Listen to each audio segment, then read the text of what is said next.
Hello बच्चों, let's read the question. The question says that an ornament weighing 36 gram in air weighs only 34 gram in water. Assuming that the some copper is mixed with gold to prepare the ornament.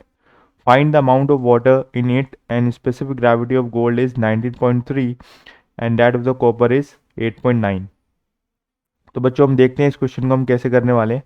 तो पहले हम situation समझते हैं कि situation क्या है। एक ornament है जिसको हमने 36, जिसका वेट है 36 ग्राम इन एयर, मतलब एयर में उसका वेट 36 ग्राम है और 34 ग्राम in water, right.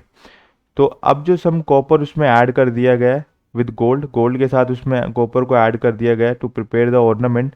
So find the amount of copper in it. So हमें कॉपर की अमाउंट निकालनी है और specific gravity of gold is 19.3 and copper की 8.9 हमें गिवन है।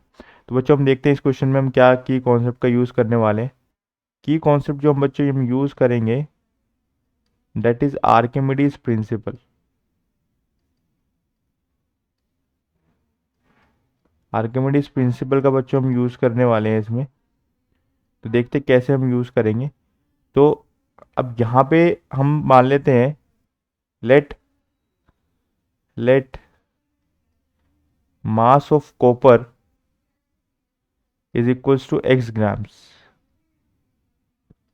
राइट। तो मास ऑफ कॉपर हमारे पास एक्स ग्राम्स है। तो अगर मास ऑफ कॉपर एक्स ग्राम हो जाएगा तो मास ऑफ गोल्ड कितना हो जाएगा बच्चों।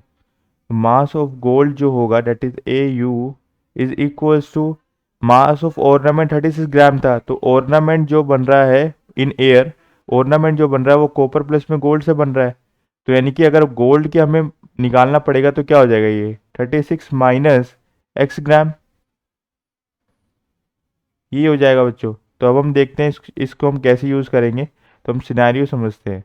तो हमारे पास क्या है, एक ये है अ, और इसमें हमारे पास वाटर फील्ड है,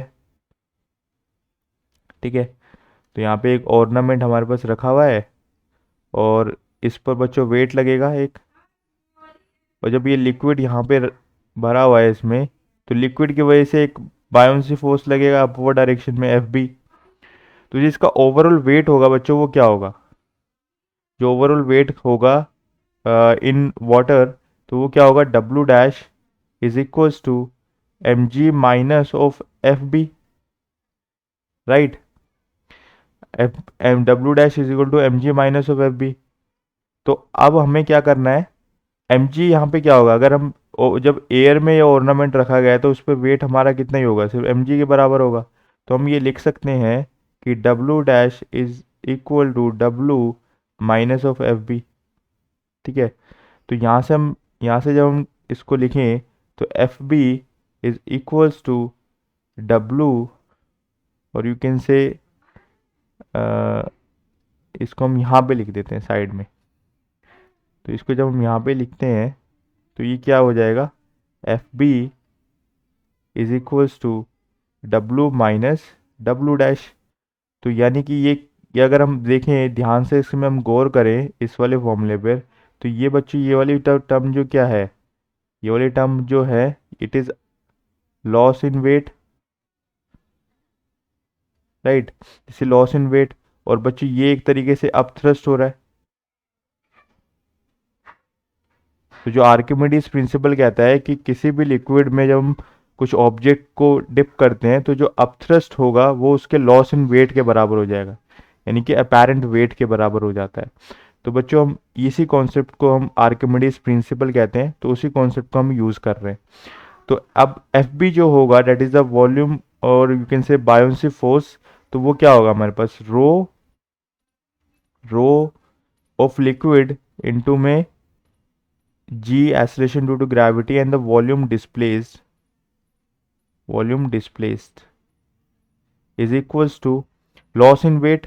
तो loss in weight बच्चों कितना होगा, that is 36 ग्राम माइनस 34 ग्राम, यही होगा। तो इसकी जो वैल्यू होगी वो क्या हो जाएगी, रो ऑफ एल। यहाँ से अगर हम जी को कॉमन लेके काट दें तो जी जी यहाँ से कट जाएगा। तो हमारे पास रो एल इंटू में वॉल्यूम डिस्प्लेस, हम मान लेते हैं जो वॉल्यूम डिस्प्लेस हुई है वो वी हुई है इस ऑर्नामेंट की। Let say V is equals to 36 gram minus 34, that is ये हो जाएगा हमारे पास 2।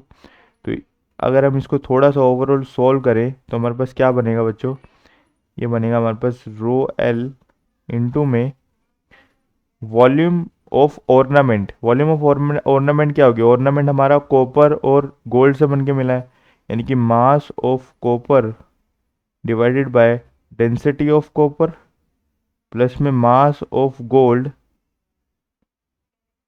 Divided by density of gold is equals to 2।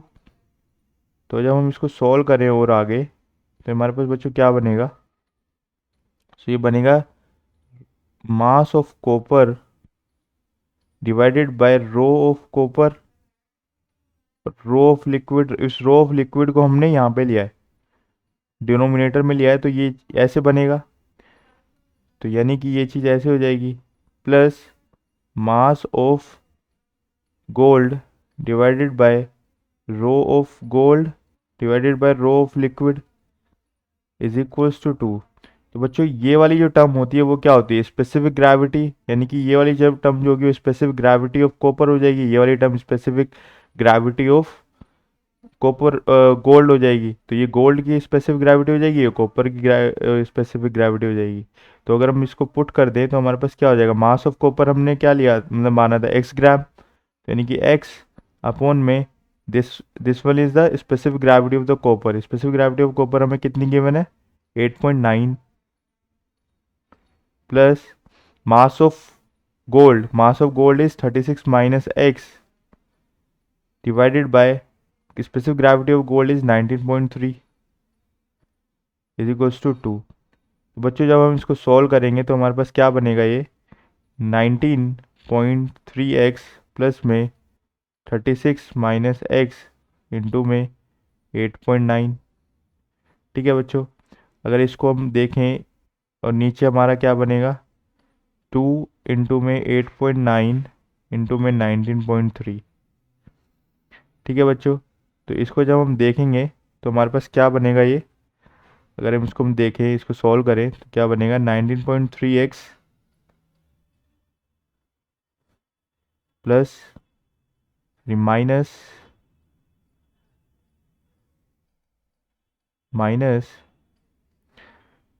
36 into में 8.9, तो this will be plus minus 8.9 of x is equals to में 2 इंटू 8.9, 2 इंटू में 8.9 into में 19.3। ठीक है बच्चों, तो इसको जब हम सॉल्व करेंगे तो ये हमारे पास क्या बनेगा, 19.3 माइनस 8.9x, यानी कि ये हमारे पास बनेगा 13 में से -9 गया, यानी कि 4x, और ये बनेगा 18, that is 14.4। x is equals to 2 into में 8.9 इंटू में 19.3 माइनस 36 इंटू में 8.9। तो बच्चों जब आप इसको सॉल्व करोगे तो जो x की वैल्यू जो आएगी वो डेट इज़ नियरली 2.2 ग्राम आएगी बच्चों, right. So I hope you understood the solution very well. Good luck.